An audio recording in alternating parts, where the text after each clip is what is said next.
सरला जी को प्रसाद और आरती देकर आते हैं। जी दादी। बेचारी माता की चौकी पे भी आ नहीं सकी।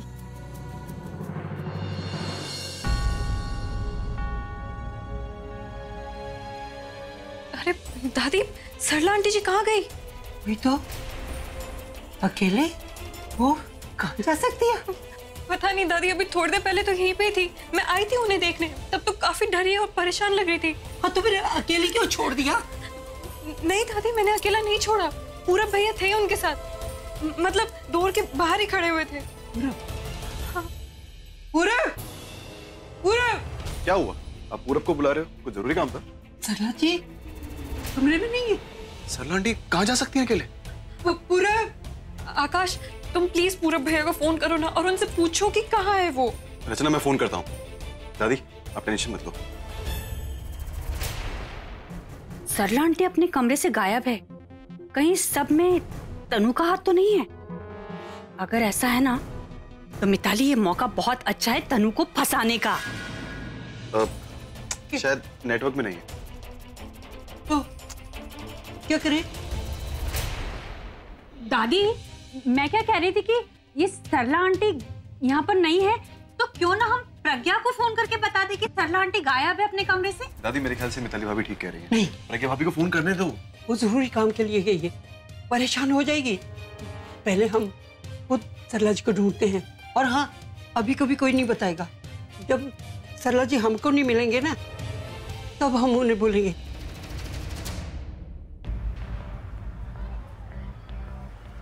हे माता रानी, बस हमें टाइम से पहुंचा देना। कहीं देर हो गई तो एक बेटी पहले ही खो चुकी हूँ, दूसरी बेटी के साथ ऐसा मत होने देना। अगर मेरी प्रज्ञा को कुछ हो गया तो मैं जीते जी मर जाऊंगी। माँ दी का फोन ही नहीं लग रहा है, पता नहीं। आप टेंशन मत लीजिए माँ, कुछ नहीं होगा दी को। हे माता रानी, जब तक हम ना पहुंचे ना प्रज्ञा को भी वहां मत पहुंचने देना। तनु से दूर ही रखना।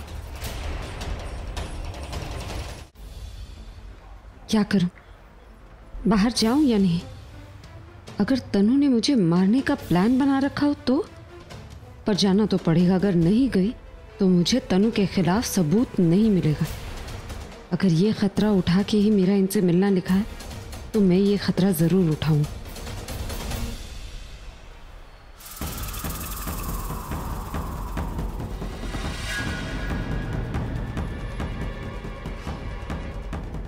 सुनो रे, आ गई है वो।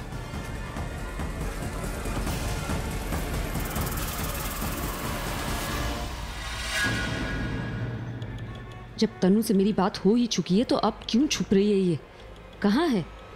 तनु को ढूंढ रही है। अच्छा है, उसे ढूंढने के लिए जब ये कार से बाहर निकलेगी मेरा प्लान ऑफ एक्शन शुरू। आओ प्रज्ञा, बस थोड़ा और। हे भगवान, प्लीज मुझे घर तक पहुंचा दो। इसके बाद मैं कभी कुछ नहीं मांगूंगी। प्लीज प्लीज मुझे घर तक पहुंचा दो। भगवान को याद किया और शैतान हाजिर। और वो इसलिए क्योंकि मुझे मेरा बदला लेने से भगवान भी नहीं रोक सकता। प्लीज मुझे मत मारो। देखो मैंने थोड़ी ना तुम्हें मारा। तुम्हें बदला ही लेना ना, तो तुम निखिल से बदला लो, उसी ने तुम्हें मारा है। मुझे मार के तुम्हें क्या मिलेगा? मुझे मत मारो प्लीज। सिद्धार्थ, यश जोकर है। सिद्धार्थ तुम यहाँ कैसे आए? सिद्धार्थ मेरी बात सुनो रोशनी, यश ही joker. Listen to me, damn it. Yash is the joker. मेरे पास वक्त नहीं है। सिद्धार्थ तुम क्या बोल रहे हो? यश मेरा बेस्ट फ्रेंड है सिद्धार्थ, वो मेरे बचपन का फ्रेंड है। How could it be? और तुम कोमा में थे ना, तो ये सब पास वक्त नहीं है। वो सब एक नाटक था, इसलिए क्योंकि मैं चाहता था कि जोकर मेरे पास है और अपनी सच्चाई मेरे सामने रिवील करे, और वही हुआ। और यश इज द ब्लडी जोकर। हमारे परिवार के साथ अब तक जो कुछ भी हुआ है, तुम्हारे ऊपर जानलेवा हमले, आयशा की किडनैपिंग, सासू मॉम के ऊपर हमले, everything has been done by him. नहीं सरोजिनी बिटिया, थोड़ा संयम से काम लेना। काहे कि थाने पुलिस का चक्कर बहुत अच्छा नहीं होता। मैं बस इतना जानती हूँ माँ जी कि मैं अपने सुमेंद्र के गुनहगार को इस तरह बचकर नहीं जाने दूंगी। हेलो, अच्छा हुआ भास्कर भी आएगा। वाह, तुमने हमें कहा था कि तुम होली नहीं खेलती, हमें रंग नहीं लगाने दिया, पर किसी और से रंग लगवा दिया। रचा जी, मैं थारी नौकर से, थारी जागीर ना से। ये आमिर कोट है और यहाँ हमारी हुकूमत चलती है। थारी हुकूमत आमिर कोट पर से, मारे मन पे ना से, मारा मन मारी मर्जी का मालिक से। मने कौन रंग लगा सके और कौन ना लगा सके, क्यों मारी मर्जी से। और हमारी मर्जी का क्या?